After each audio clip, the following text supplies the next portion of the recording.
श्रीराम समर्थ.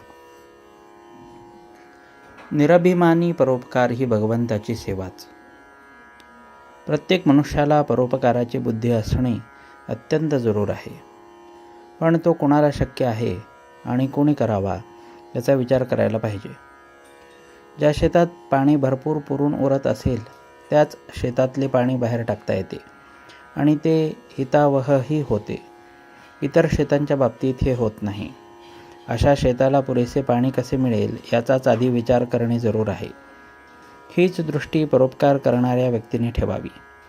ज्या महात्म्यांनी स्वतःचा उद्धार करून घेऊन जगाच्या कल्याणाकरिता जन्म घेतला त्यांनाच परोपकाराचा अधिकार.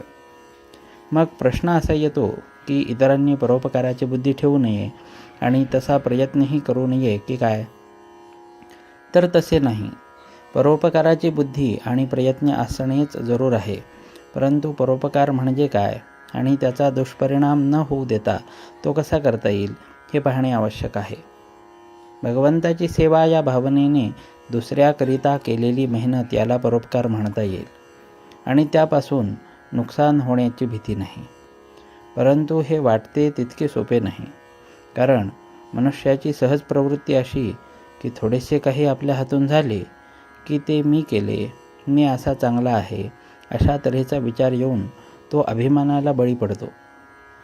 सबब ज्या ज्या वेळी दुसऱ्याकरिता काही करण्याची संधी मिळेल त्या त्यावेळी तिचा फायदा घेऊन मनाला अशी शिकवण द्यावी की देवा, तुझ्या सेवेचा लाभ मला दिलास, ही माझ्यावर कृपा झाली. अशीच कृपा ठेवून आणखी सेवा करून घे.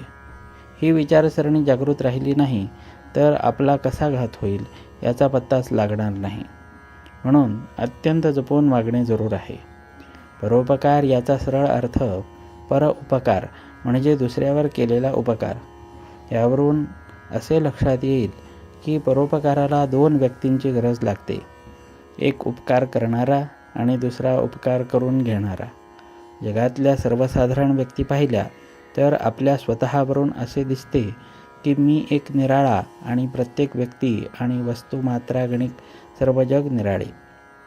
मनाच्या या ठेवणीमुळेच जर आपल्या हातून दुसऱ्याचे कधी काळी एखादे काम होण्याचा योग आला तर मी दुसऱ्याचे काम केले ही जाणीव होऊन अहंकार झपाट्याने वाढू लागतो.